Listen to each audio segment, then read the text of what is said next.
So let's speak about this polymers. Polymers is the main and simple thing which we need to learn is polymers are organic materials derived from carbon. Okay, simple. Polymers are organic material derived from carbon. They consist of carbon chemically combined with hydrogen or other non-metallic substances. Okay, as we know, hydrogen and other substances like sulfur and oxygen, etc. Many thousands of hydrocarbon compounds and their derivations in existence of them, plastics and synthetic rubbers termed as polymers.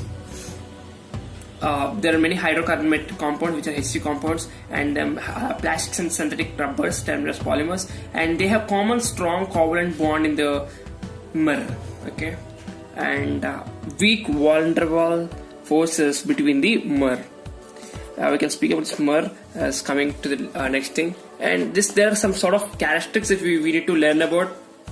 There are some characteristics. What are the characteristics? As polymers are very large molecule.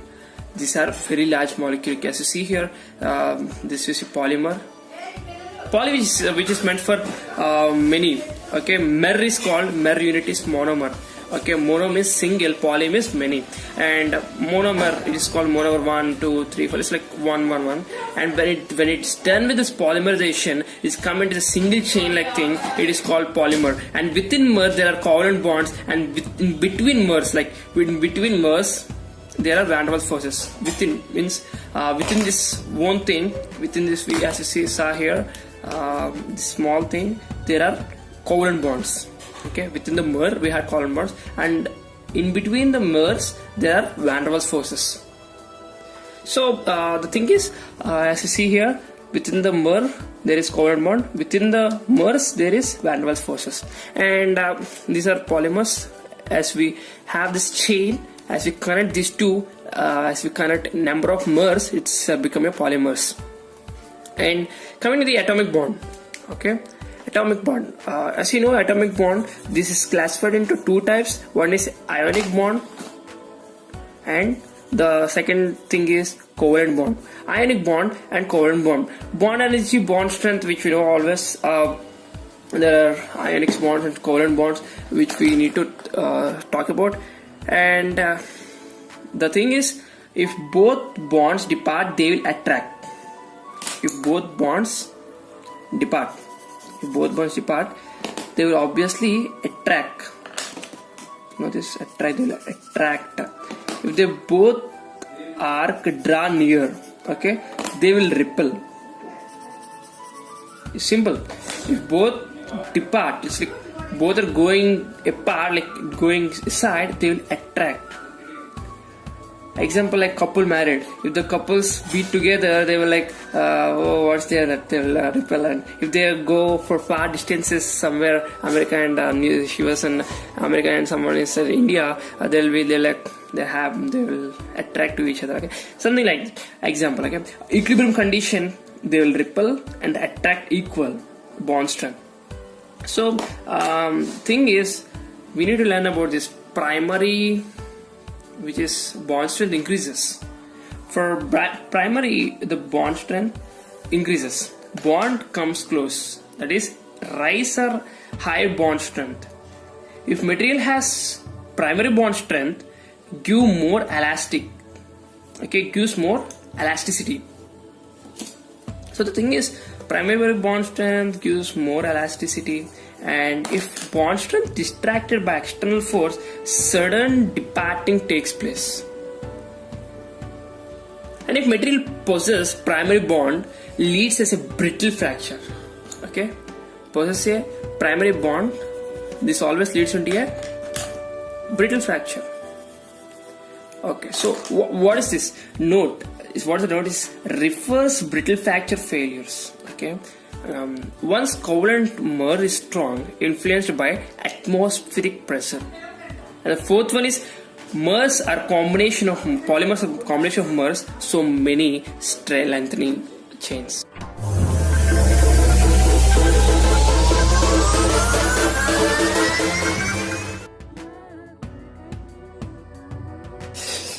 Hi guys, so let us learn about the characteristics of polymers. There are several characteristics of polymers. So let us learn some of them. The first and foremost is it has very low density. The density is very low, so we need to write it down. The density is low, D. And low coefficients of friction. Friction coefficient is also low. Low coefficient of friction. And friction causes heat. Okay, friction causes heat due to rubbing action. Erosion occurs. Moving action, there are rotating parts, typology area. Low corrosion kavali, like we need low corrosion. Example in crankshaft, wear and tear need decrease చేస్తుంది. Crankshaft area లోనే wear and tear ఉంటుంది కదా, అక్కడ the wear and tear will be decreased in crankshaft if the friction is suitable. Okay. Next, coming to the corrosion resistance. As we know about this corrosion resistance should be very, very good. We need to have good corrosion resistance. And come to the moldability. The moldability should be very excellent moldability. Okay, and the excellent surface finish. Surface finish is very, very important. So surface finish.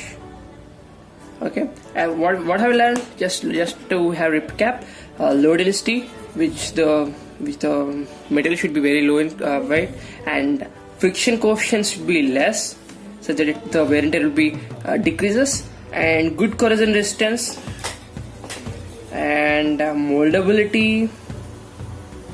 And the final thing, almost like surface finish. Okay, can be obtained. Okay, as we saw this, there are still more some sort of things which we need to know about this properties, this characteristics. Self component comfortability, that is fatigue properties. Fatigue surface induced. 30 types of fatigue properties. Okay, surface finish is problem. The main problem is surface finish, and the material with the smooth surface finish yields better fatigue properties. So the main property which we need is with smooth surface finish. We need to have a smooth surface finish which yields better fatigue properties. To yield better fatigue properties, there are a smooth surface finish. Okay, what is fatigue? Fatigue is the most, to be frank, it is the most dangerous, like heart attack, like sudden death. The fatigue occurs. So we do not know when the fatigue occurs, so it is very, very dangerous. And tensile central component lo untundi, and where crack initiates, it will be considered surface మీద అయితే fatigue initiation will be ductile failure. So if it's on the surface, the fatigue will be, the initial will be ductile failure. And coming to this, ductile suddenly converts as brittle. Example, killing a tree. When we kill a tree, like when we cut a tree, we do not know which side falls. So it's like killing a tree. The ductile suddenly converts into a brittle. As you see there will be a graph which is called yield strength phenomenon graph, which if you can know that, it will be showing that about ductile suddenly going into brittleness. And coming to the 6 characteristics, is very simple. It's called can be produced with close dimensional tolerances. Close dimensional tolerances. As we know about this close dimensional tolerances, it's excellent dimensional stability. What is this called? Excellent dimensional stability. Excellent dimensional stability, like nut and bolt, we need to have exact measurement, or else there will be some sort of thing which there will be some sort of not entering into it. For example, if we have this cap and this pen, to enter this pen into this cap, there should be exact dimensions, right? If the dimension is little bit small, the pen cannot enter into this. If the dimension is more, the pen will be falling. So the dimension stability is important. Okay, there we go. And the thing is, economically it is good, because we need pocket is important, right? Money prior important. So low cost material, it is very low cost compared to iron or anything else, and can be produced either in the color is either in transparent or else in different colors. So used when transparent is used, shopping malls, bulletproof glass, ventilation and lighting can be used in different colors. We can use different, and if we need transparency for ventilation and lighting, we can use that. And there are some sort of limitations for this thing. What are the limitations? Would be as follows. There are few limitations. One thing is poor tensile strength. The tensile strength is very poor, and mechanical properties are low. Okay, mechanical properties comparatively they are low, and there is temperature resistance is also poor. Okay, the thing is, we do not ask for this. The customer did not ask for this, so we can take this slide, and the other 8 will be good. So in detail, so we can come into progress. So the properties are: 1, density wise it is low. Second, coefficient of friction it is low, as we said, of the wear and tear resistance, and corrosion resistance it is great corrosion resistance, and moldability it is excellent, good, and surface finish was excellent, and dimensional tolerances was super good. Okay, and you know about this, right? Dimensional tolerance, and economically it was good, and color wise you can have transparent or else you could have even color. Okay, that's third. And limitations, one is tensile strength is low. Second is mechanical properties are also low, and temperature resistance is poor. These are things of the limitations and the properties. Thank you.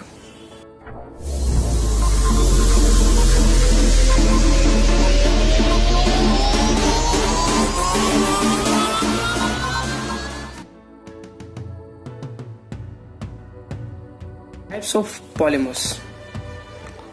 Okay, types of polymers. There are 3 types of polymers basically, and you can see about the 3 types of polymers, which are biopolymers and natural polymers and synthetic polymers. Bio. Seeing this bio, we can understand it is like proteins, nucleic acid, and natural, which are available in nature, which is rubber, starch, and cellulose. Synthetic polymers, which are man-made. These are artificial: polyethylene, nylon, PVC, and elastomers, thermosets, plastic. Okay, elastomers and plastics, thermosets and thermoplastics. Okay, we'll see about these things in details. Before that, we can see what are things having in polymers. So polymers, carbon is main material. So polymers contains this carbon as a main material. Okay, main material is carbon, and using raw material on natural polymer, synthetic polymer are prepared. Synthetic polymer, by using this natural polymer, synthetic polymers, by natural polymer, synthetic polymers are prepared. So plastics are only one kind of polymers, and these plastics are non-degradable. Okay, these plastics are non-degradable, and this is synthetic polymers. Example: jute, cotton are natural polymers. Even carbon is same in nature, and synthetic polymers are not degradable. And classification of these synthetic polymers. So we are seeing about this synthetic polymers in details, and the synthetic polymers are mainly basically classified into 3 categories, like 3 areas. And the first area is plastics and resins. In this we will have the thermosettings and thermoplastics, And second division is rubbers and elastomers. Okay, and third thing is fibers and filaments. Okay, so let's speak about this. See about this. The thermoplastic polymers. These are called branch structures. Okay, in the first division, in the plastics there are thermoplastic polymers. These are branch structures, and thermoplastics soften when heated. When these are heated and harden, soften when heated. This will be softened when heated, harden when cooled. Okay, so totally reversible. It can be reversed and repeated. Application of heat and pressure is required to fabricate these materials. This application of heat and pressure is required to fabricate this material. Example, main and maximum. The main application was used is polyethylene and polystyrene PVC. Weak intermolecules and the forces. These let the chains slide past each other. Okay, let's see here. There are weak intermolecules forces. Is that the chains? Okay. So commercial available thermoplastics are PVC. We use the PVC pipes, and polymethyl, which is methyl acrylate, and thermosetting. Coming to thermosetting materials, the thermosetting polymers are network polymers. As you see this, it's like chains, like it's can be like this, but these are network polymers. These polymers are networking polymers, and they become permanent hard during their formation and do not soften there upon heating. They have covalent cross links between adjacent molecular chains. During heat treatment, these bonds anchor the chains together to resist the vibrations and rotational chain motions at high temperatures. Cannot be remolded or reshaped by subsequent heating. Okay, as we see here, we're gonna learn about this on this next slide. As I already said this about this, these are cross-linked. As you see here, cross-linked. These are strong intermolecular forces, cross-links. There are cross-links over here, and these hold the chains firmly in place. Thermoset polymers. These are harder, stronger, and brittleness. There is more brittle than thermoplastics, dimensionally stable. These are more useful in process requiring high temperature. So example is vulcanized rubbers, epoxies, black salt thermoplastics, green salt thermosetting, high temperature. This is the material.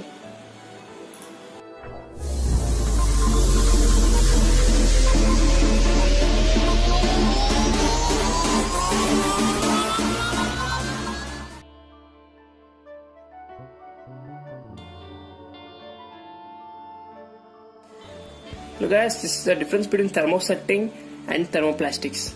This is the main question which was asked in every semester. So let me learn about this easily. So there are just 6 differences that I want to speak to you today. Thermosetting, thermoplastics. These are 3D networks. In thermosettings, there will be 3D networking, whereas here there is cross-linking. Okay, and branching also.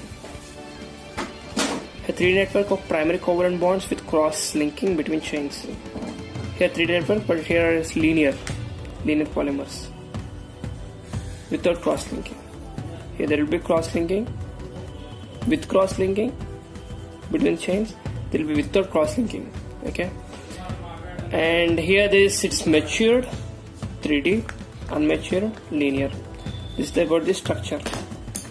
Okay, about the structure we are speaking about. And in the strength or usage point of view, we can speak about the strength or usage point of view. Upon heating, then covalent bonds retain strength, and prolonged heating causes roasting. Upon heating and upon prolonged heating. Okay. Upon heating, what is the thing is happening is then retain strength. There will be strength retaining. Causes roasting of polymers and ultimately depolymerization. Prolonged heating causes depolymerization. Example used at high temperatures and high loads in these thermo settings. Example, the pen we use in daily life, the pens, and the keyboards, piano type, something like that. And these are the examples. And about the thermoplastics, the difference is upon heating, secondary bonds between individual chain breaks. What happens? Chain break between the secondary bond individual. Then the polymer becomes soft on cooling hard. When we cooling hard, polymer becomes soft and rigid because secondary bonds establish themselves and rigid also. Okay. Example, water pipe. Morning, evening, same shape. Afternoon, debonding. Example, polyethylene bag on fire starts shrinking. If you take some sort of thing which is called as like if we had this sort of polyethylene bag, if we fire this, it gets shrink, right? So it's the same as this. So these are the thermoplastics and thermosettings difference.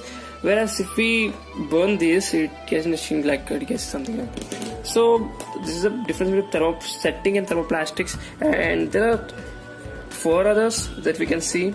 The brittle tendency, which is sudden fracture. Okay, the brittle tendency is brittleness is more. Okay, this is harder, stronger, but the thing is brittleness.